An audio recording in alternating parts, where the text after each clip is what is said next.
नमस्कार, स्वागत है आप सभी का हमारा मध्य प्रदेश में। मैं आपके साथ निकिता कश्यप। बुलेटिन की शुरुआत करते हैं।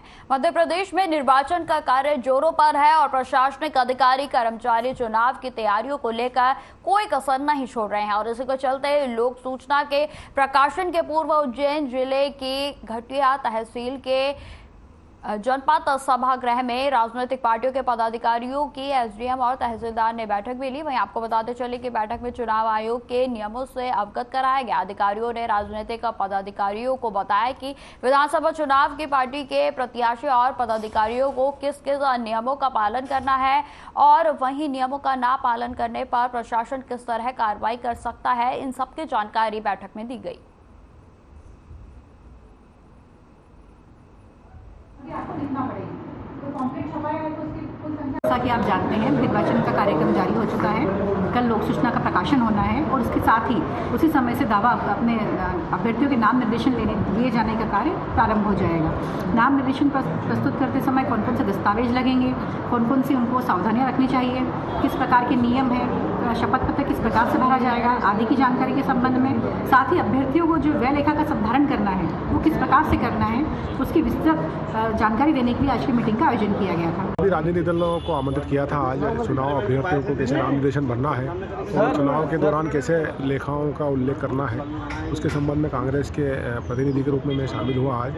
और पिछली बार और इस बार में बहुत सारे अंतर जो नियमों में आए हैं, जैसे अभ्यर्थी को रिटर्न 5 साल का भरना है, व्यय को पिछली बार जो नगद भुगतान के संबंध में कुछ बताया उन्होंने कि पहले 20,000 वाउचर के माध्यम से नगद दे सकते थे, बाद 10,000 का बोला है। इस प्रकार से बहुत सारे जो हमारे मन में शंकाएं थी नए नियमों को लेके, उसको लेके हमने एक दूसरे को जानकारी प्राप्त की। आज यहाँ पर एसडीएम महोदय, तहसीलदार महोदय द्वारा निर्वाचन आयोग की जो बैठक रही थी उसमें सभी राजनीतिक दल के लोगों को बुलाया था इनने।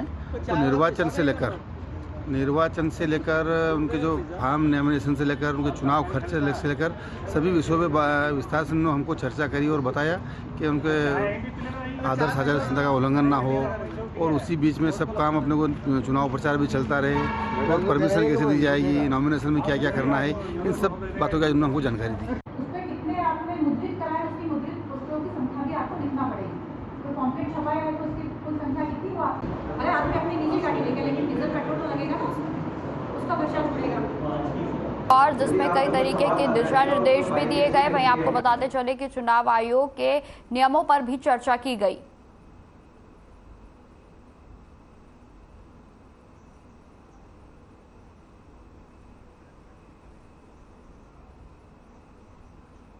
बड़वानी जिला मुख्यालय में ओपन गरबा की धूम मची हुई है और यह सबसे विशाल युवा शक्ति गरबा मंडल है और जो कि नई संस्कृति, नई सभ्यता की इबादत लिखता हुआ महिलाओं और बालिकाओं के लिए विशेष व्यवस्था के लिए ये युवा शक्ति गरबा मंडप के नाम से जाना जाता है।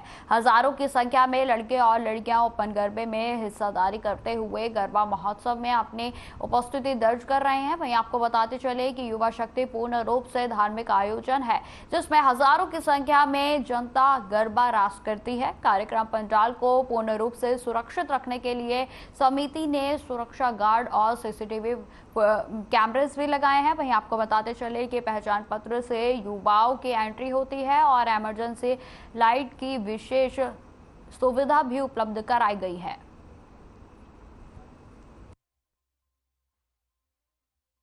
पीजी कॉलेज बड़वानी गरबा महोत्सव की काफी धूम है। नवरात्रा स्टार्ट हो गई। ओपन गरबा की एक नई थीम को लेकर युवा शक्ति बड़वानी में काफी चर्चाओं का विषय बना है। हम बात करेंगे युवा शक्ति के प्रमुख सदस्य अमित शर्मा जी, उनसे बात करेंगे। आप एक नई थीम लाए हैं, गरबा महोत्सव चल रहा है, इसमें ओपन गरबा है, क्या संदेश है और क्या बताना चाहिए इसके बारे में। बड़वानी शुरू से त्योहारों का शहर रहा है। हर त्योहार यहाँ पर बड़ी धूमधाम से मनाया जाता है। तो युवा बड़वानी के पारंपरिक गरबे यहाँ पर होते हैं और युवाओं को कुछ नया, जैसे हम देखते हैं कि इंदौर है, गुजरात है, यहाँ पर ओपन गरबा होता है। तो आप आज के समय में पब्लिक जो है वो गरबा देखने से ज्यादा परिवार सहित गरबा खेलने में विश्वास रखती है। अच्छा, इस बार आप जैसे युवा शक्ति काफी चर्चा में बड़वानी जिले में काफी ज्यादा, ये महानगरों की जो थीम आप लेकर आए और आचार संहिता भी चली, तो कोई संदेश भी देना चाहेंगे बड़वानी नगर वासियों को आप। संदेश यही है कि राष्ट्रहित में 17 नवंबर को मतदान करें और सभी लोग बढ़ चढ़कर मतदान में भाग लें, यही संदेश है। हमारे साथ निशान तैयार भी हैं जो युवा शक्ति के सदस्य हैं, उनसे भी जानना चाहेंगे युवा शक्ति को लेकर आपने एक नई थीम तैयार करी थी, बताइए। जी, संस्कृति सभ्य और परंपरा से हमारा सजा ये दरबार माता रानी का, जिसमें पारंपरिक वेशभूषाओं से हमारी माताएं बहनें यहाँ पे गरबा करने आती है।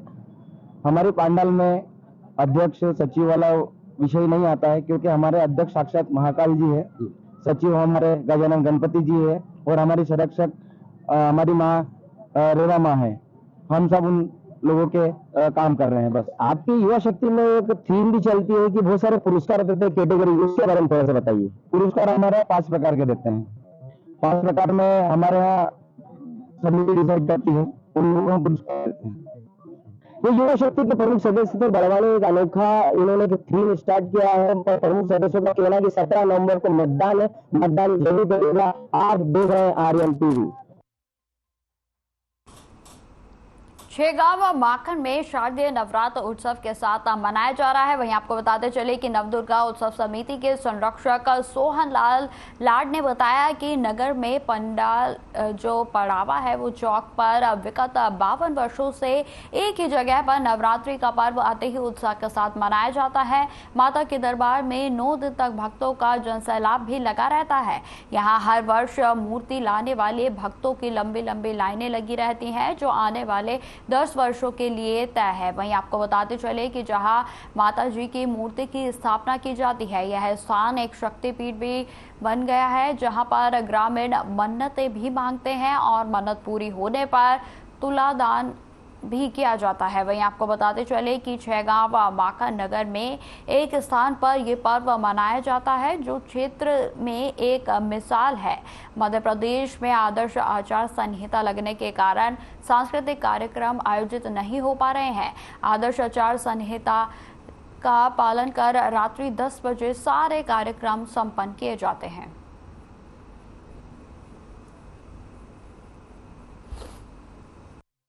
यहाँ पर जो ये 51 वर्ष पूर्ण हुए, यहाँ की महिमा क्या कहे, बहुत ही सुंदर और बहुत बढ़िया है। 51 साल से यहाँ पर माँ भगवती का इसी प्रकार से जागरण और पूजन पाठ बड़ी विधि विधान से होता है और संपूर्ण ग्राम का सहयोग और संपूर्ण ग्राम के नर नारी यहाँ पर आरती में भी आते हैं। जैसे धार्मिक उत्सव, गरबे वगैरह या भजन संध्या, उसमें बड़ा आनंद भी लेते हैं।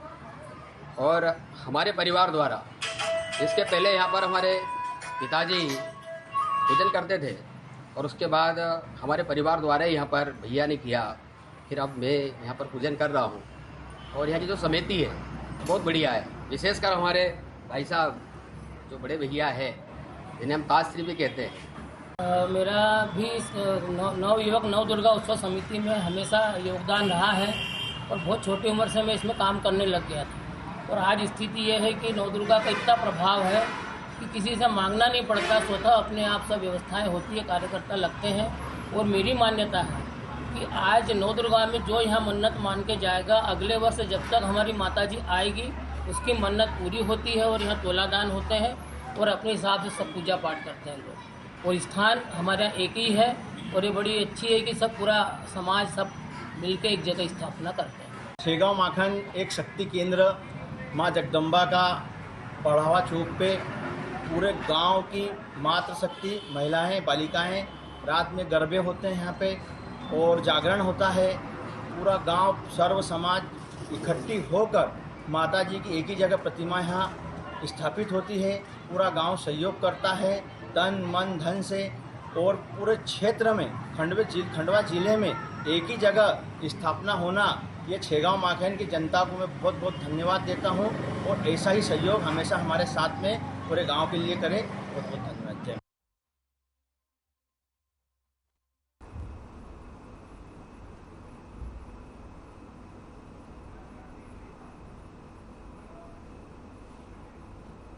असम पुलिस की तरफ से की गई छापेमार कार्रवाई को लेकर प्रेस वार्ता का आयोजन किया गया और यह प्रेस वार्ता कांग्रेस प्रत्याशी यादवेंद्र सिंह बुंदेला के घर पर आयोजित की गई। वहीं आपको बताते चले कि यादवेंद्र सिंह की पत्नी सुषमा सिंह अपने बेटे शाश्वत सिंह बुंदेला के साथ मीडिया को जानकारी देते हुए बताया गया कि असम पुलिस की कार्रवाई राजनीति से प्रेरित है और साथ ही उन्होंने यह भी कहा कि बार बार हमारे पति और बेटे के खिलाफ झूठे प्रकरण दर्ज किए जा रहे हैं। पुलिस और प्रशासन का दुरुपयोग कर हमें डराया जा रहा है। इस दौरान नगर पालिका अध्यक्ष अब्दुल गफ्फार ने जिला प्रशासन से निष्पक्ष चुनाव कराए जाने की भी मांग की। आपको बताते चले कि 63 करोड़ रुपए के फ्रॉड के मामले में असम पुलिस ने उनके बेटे शाश्वत सिंह बुंदेला से करीब 4 घंटे तक पूछताछ भी की थी और इसके बाद असम CID टीम शाश्वत सिंह का एक मोबाइल फोन, आधार कार्ड और पैन कार्ड जब्त कर अपने साथ ले गई।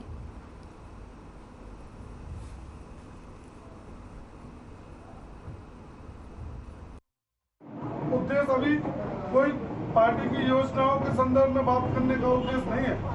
उद्देश्य ये है कि भारतीय जनता पार्टी क्यों बौखला रही है, इसका जवाब हमें नहीं मिल रहा और ये जवाब आप लोगों के माध्यम से हम चाहते हैं कि अरे आप लड़िए, आप चुनाव लड़िए, आप अपनी ताकत झोंकिए, आप अपना टिकट अभी आपका घोषित नहीं हो पाया, आप करिए कोई प्रत्याशी जो आपको ऐसा लगे कि कांग्रेस पार्टी से टकराए, आप उसको ये क्या है मुकदमा, ये क्या है, आप मतलब आप किसी सम्मानित परिवार के घर में आप बिना सूचना दिए जा, हमें नहीं लगता ये सब ठीक है, ये गलत है। यहाँ पे इसलिए आज मुझे बुलाया गया पत्रकार। आप लोग ये बताइए, जिला पंचायत चुनाव से देख रहे हैं कि भारतीय जनता पार्टी किस तरह का व्यवहार कर रही है। ये कोई इंसानियत नहीं है। कांग्रेस ने इतने साल शासन किया, फिर कांग्रेस शासन करेगी, लेकिन कांग्रेस ने कभी बदले की भावना से किसी चुनाव में किसी के परिवार को हतोत्साहित नहीं किया। और मुझे तो जिला पंचायत चुनाव से इन लोगों ने इतना छल्ली कर दिया है, ऐसे केस बना के, मैं इसका बदला मेरी जनता देगी, मैं नहीं दूंगी, मेरी जनता देगी। और शाश्वत सिंह को इसलिए फंसाया जा रहा है चुनाव के बीचों बीच। ये बात तो आप चुनाव से पहले कर सकते थे, टिकट के पहले भी कर सकते थे। जब श्री अरविंद सिंह जी को टिकट मिला, इन लोगों को समझ में आया कि कांग्रेस पार्टी दम से लगी है कांग्रेस को चुनाव जिताने में। कंपनी ने मेरी शिकायत की है, ये भी मैंने किया है और उसमें कुछ आसाम के लोगों के भी नाम है, कुछ दिल्ली के लोगों के भी नाम है, मेरा भी उसमें नाम है। ये भी एक बड़ा मजाक का पात्र है कि असम के लोगों के ऊपर कोई कार्रवाई नहीं, दिल्ली के लोगों के ऊपर कोई कार्रवाई नहीं। सबसे पहले टीकमगढ़ में मेरे पास आ गए, रीवा से भी है क्या? रीवा से भी कुछ लोग उसमें, रीवा दिल्ली के ही है, दिल्ली के ही लोग हैं जी। बिल्कुल नहीं, क्योंकि कोर्ट का समय है सर, तो मुझे कोर्ट तो जाना ही पड़ेगा। मैं अपने आप का रिप्रेजेंटेशन तो कोर्ट में करूंगा ही कि भाई अगर आपके पास कोई तथ्य हो तो आप प्रेजेंट करें। ऐसे कैसे आपने बिना तथ्यों के, बिना मुझसे पूछे मेरे ऊपर इतनी बड़ी कार्रवाई कर दी। एक बार मुझे बुला लेते, मुझे समन दे देते, मुझे भाई असम पुलिस बुला लेती, तो मैं तो यार भाई गणमान्य हमारा परिवार है, ऐसा नहीं है कि हम लोग कोई उठाई गिरे हो या भाग के इधर उधर भाग जाएंगे। भोपाल के नेशनल ग्रीन ट्रिब्यूनल में हाईवे बनाने वाली कंपनी पाद इंडिया पर अवैध उत्खनन के मामले में 3,49,74,030 रुपए का जुर्माना लगाया गया है। वहीं आपको बताते चले कि ईडी को भी जांच के लिए आदेश दिए गए हैं। NGT के आदेश के अनुसार पाद इंडिया कंपनी को यह राशि 3 माह में मध्य प्रदेश पर्यावरण प्रदूषण बोर्ड को जमा करनी है और अगर उनके द्वारा यह राशि जमा नहीं की जाती है तो कंपनी के विरुद्ध आपराधिक कार्रवाई प्रारंभ की जाएगी। दरअसल कंपनी हाईवे बनाने के लिए नियम विरोध पर्यावरण की लापरवाह किए बगैर शासकीय खेतीहर जमीन तथा गंजाल नदी में खनन कर रही थी और जिसको लेकर स्थानीय प्रशासन और पाद इंडिया के विरुद्ध NGT भोपाल में याचिका दायर की गई थी और जिसके बाद अधिवक्ता अनिल जाट ने पूरे मामले की जानकारी दी।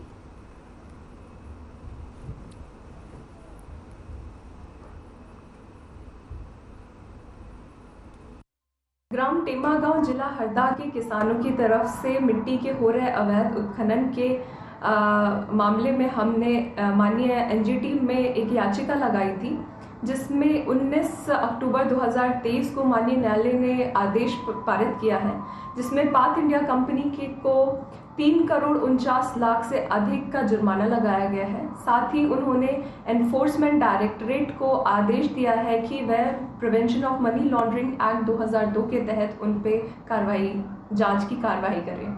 तो काफ़ी सराहनीय ऑर्डर ये माननीय न्यायालय द्वारा किया गया है।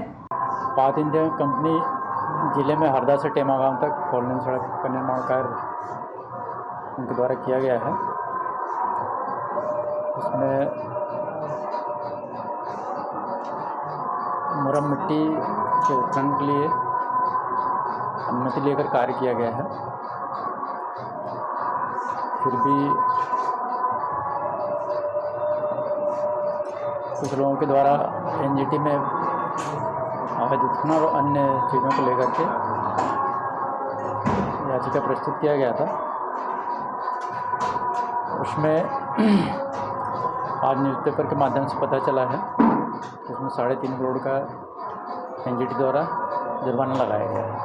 हाँ, ग्राम भादुगांव के राजेश यादव और उनके 2 साथियों के द्वारा माननीय नेशनल हरित क्रांति प्राधिकरण में एक शिकायत दर्ज कराई थी, जिसमें कल एक फैसला हुआ है। पूरा प्रकरण ये था कि जो पाथ इंडिया कंपनी है उसके द्वारा हरदा से टेमागांव के लिए एक सड़क बनाई जा रही थी। उस सड़क में जो उपयोग आने वाली सामग्री थी उसकी खुदाई इनके द्वारा टेमागांव, अंधेरी खेड़ा और भादुगांव से की जा रही थी। कंपनी के द्वारा पर्यावरण प्रदूषण के मानकों का बिल्कुल ध्यान नहीं रखा गया। इनके द्वारा अवैध रूप से उत्खनन किया और अवैध परिवहन किया। इनके द्वारा 50 फीट से लगाकर 150 फीट तक इनके द्वारा खाइयां खोद दी गई। इसके बाद में इन लोगों के द्वारा कई बार कलेक्टर, तहसीलदार और एसडीएम से शिकायतें की गई थी, पर जिला प्रशासन के द्वारा कोई कार्रवाई नहीं की गई। शिकायत दर्ज कराई थी, मैंने ये शिकायत दर्ज कराई थी कि हरदा से टेमागांव तक की जो सड़क बनाई जा रही पाथ इंडिया कंपनी के द्वारा, उसमें भादुगांव, टेमागांव, अंधेरी खेड़ा और गंजाल नदी से लगभग 50 से 100 मीटर के लगभग गड्ढे करके अवैध उत्खनन किया गया पाथ कंपनी के द्वारा। हमने शासन, प्रशासन, एसडीएम, तहसीलदार, कलेक्टर को शिकायत की। इसके बाद भी हमारी कोई सुनवाई नहीं हुई। जब हमने उसके पश्चात लगभग 1 महीने धरना आंदोलन प्रदर्शन भादुगांव में किसानों के साथ मिलकर किया, फिर भी हमारी कोई सुनवाई नहीं हुई। तो हम हरदा में अनिल जाट वकील साहब से आकर के मिले। उन्होंने हमको बताया कि आप एनजीटी में केस जाके लगाओ।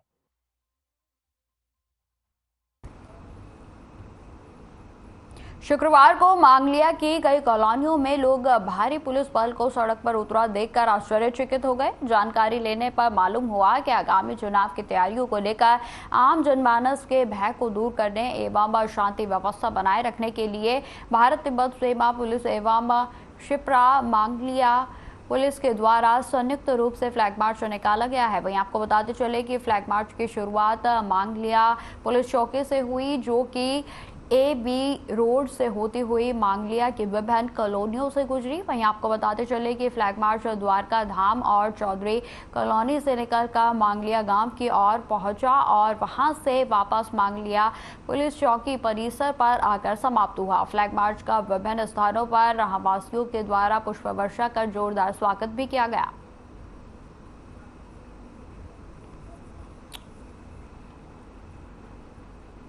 जैसा कि आप लोगों को ज्ञात है, आचार संहिता लग चुकी है और पुलिस और प्रशासन द्वारा हमेशा जब भी चुनाव के लिए तैयारियां चलती हैं उसमें एरिया डोमिनेशन की कार्रवाई की जाती है। तो आज पुलिस द्वारा अपनी इंदौर ग्रामीण पुलिस, जिसमें शिप्रा थाना क्षेत्र में मांगलिया एवं शिप्रा गांव, जो बूढ़ी बरलई और पीर कराड़िया गाँव है, वहाँ पर पुलिस, उसके साथ ITBP की जो हाफ सेक्शन आई है वो, उसने मिलकर एरिया डोमिनेशन की कार्रवाई की गई है, जिसे आमतौर पर फ्लैग मार्च भी बोला जाता है। तो इससे लोगों में एक जागरूकता बढ़े चुनाव को लेकर और कोई भय व्याप्त हो तो वो उसकी कमी हो सके।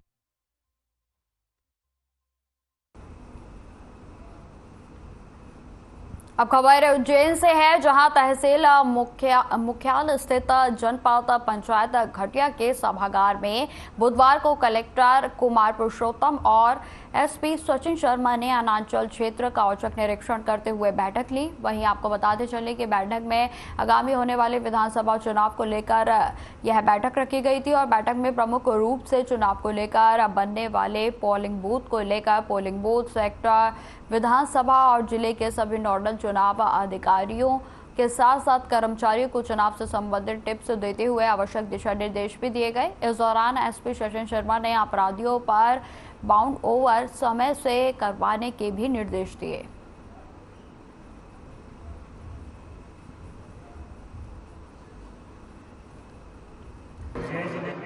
आगामी समय में चुनाव होना है, जिसको लेके सभी विधानसभा क्षेत्रों में लगातार फ्लैग मार्च, जेल ऑपरेशन और जो लिस्टेड गुंडे अपराधी हैं उन पर कड़ी से कड़ी कार्रवाई हो रही है। इसी तारतम्य में हम लोग आज मीडिया में मीटिंग दी है और जितने भी हमारे यहाँ पर मजिस्ट्रेट हैं, पुलिस अधिकारी हैं, उनकी मीटिंग दी और क्या चुनाव आयोग की मंशा है उसको थोड़ा क्लियर कर बताया गया और आगामी समय में जल्दी इसमें बड़ी बड़ी कार्रवाइयाँ देखने को मिलेंगी।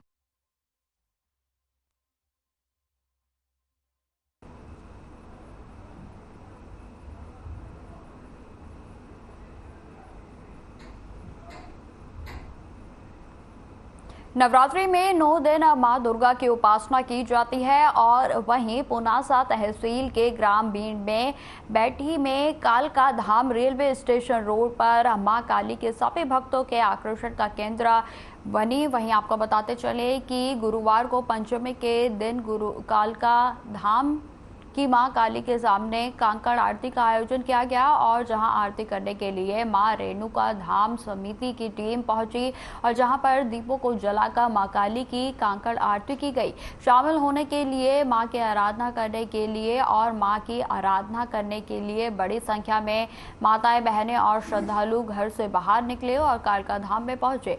और इसी बीच खंडवा महापौर अमृता अमर यादव भी यहां पर पहुंची और उन्होंने भी कांकड़ा आरती में शामिल होकर मां काली की पूजा की और इसके बाद कालका धाम समिति के द्वारा इनामों का भी वितरण किया गया, जो कि छोटे कन्याओं से खुलवाया गया। वहीं मां काली की प्रतिमा पूरे क्षेत्र में आकर्षण का केंद्र रही।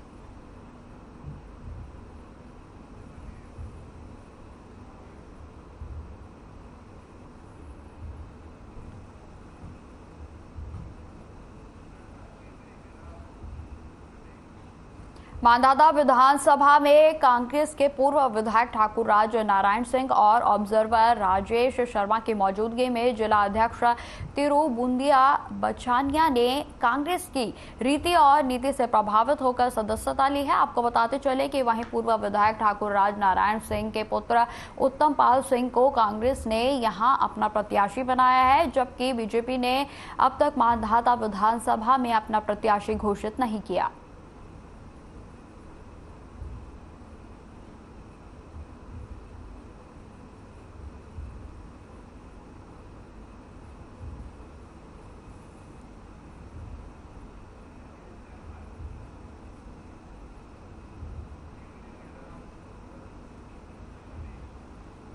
भिंड पुलिस अधीक्षक असित यादव ने शहर कोतवाली सीएसपी कार्यालय और महिला डेस्क का औचक निरीक्षण किया और इस दौरान उन्होंने हथियार जमा को लेकर संबंधित अधिकारियों से बातचीत भी की। साथ ही महिला डेस्क में पहुंचकर शिकायतकर्ताओं से खास बातचीत की गई और संबंधित अधिकारियों को कई दिशा निर्देश भी दिए गए। उन्होंने कहा कि शिकायतकर्ताओं की जल्द सुनवाई की जाए।